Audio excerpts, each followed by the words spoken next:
Hello and welcome to CATEX-TV. I'm Tom Bailey in London. It's 4:30 PM in London, 11:30 Eastern Time and 12:30 in Bermuda.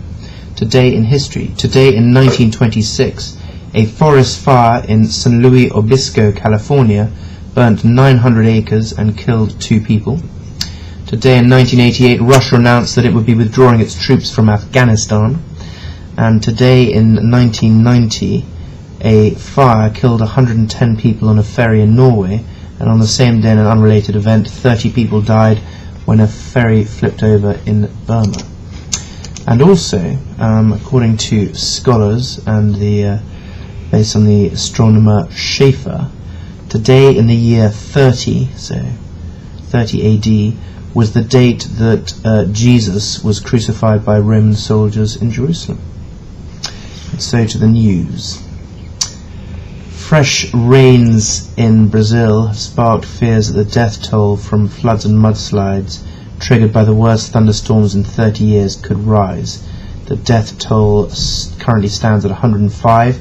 Rain was coming down again early today in Rio de Janeiro and the neighbouring city Niterói, where at least 95 people were killed after 15 hours of rain triggered the deadly floods and mudslides. With transport and communications in Rio all but shut down, Eduardo Paes, the mayor, ordered all schools closed and urged workers to stay at home and not to visit the downtown area, which was inundated with water. Most businesses were shuttered. Paes, the mayor, said in a statement that all major streets of the city are closed because of the floods.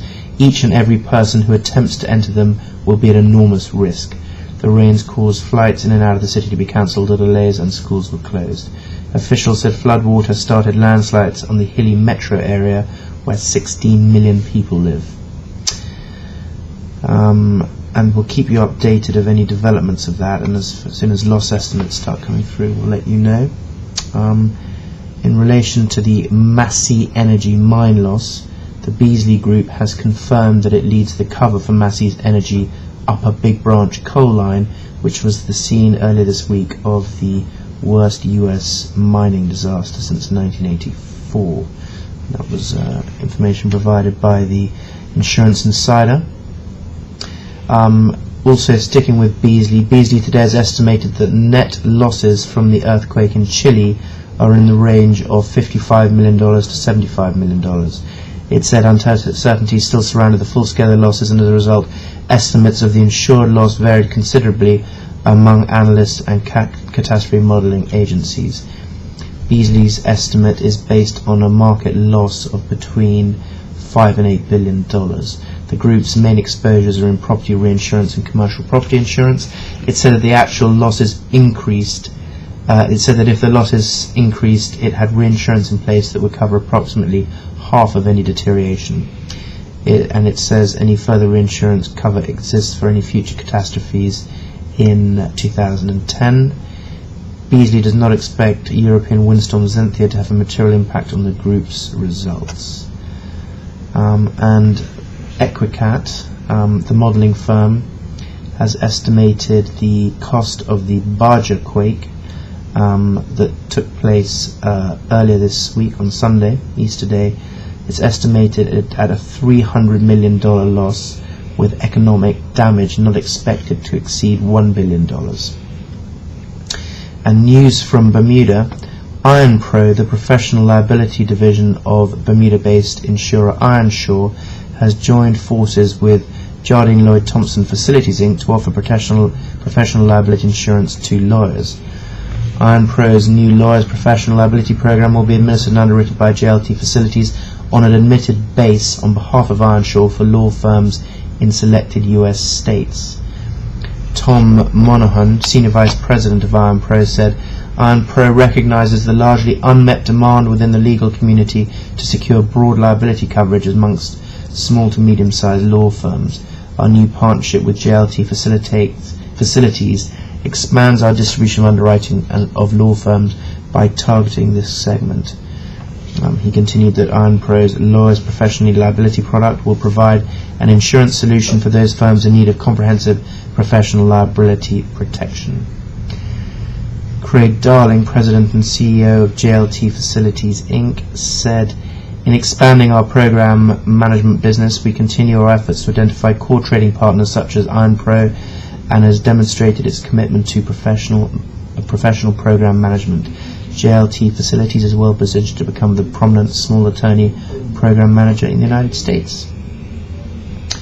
And still with Bermuda, the chief executive of Scottish Re, Golden, announced last night that he will step down as president and chief executive officer at the end of this month.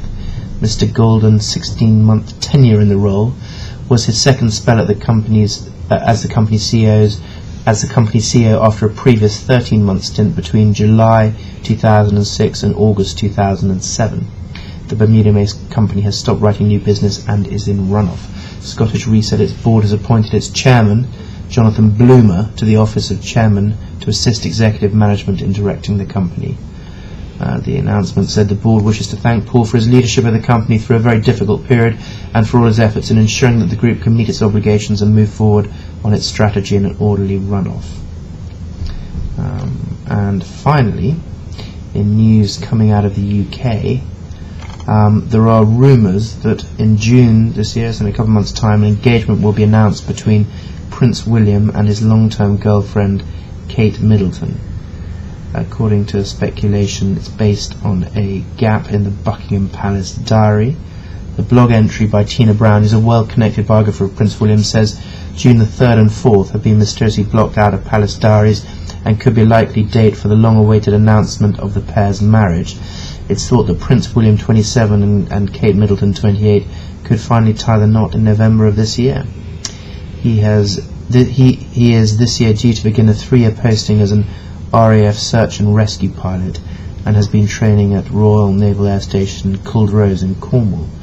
Miss Brown is a friend of the Prince's late mother, described Miss Middleton as his patient squeeze, and that as a high-placed source in royal circles has suggested dates have been blocked out for the announcement.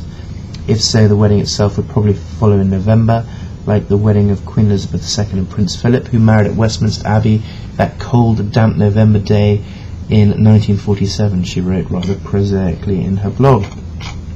Well, that's all from us today. We'll be back with you at the same time tomorrow. Until then, thank you very much, and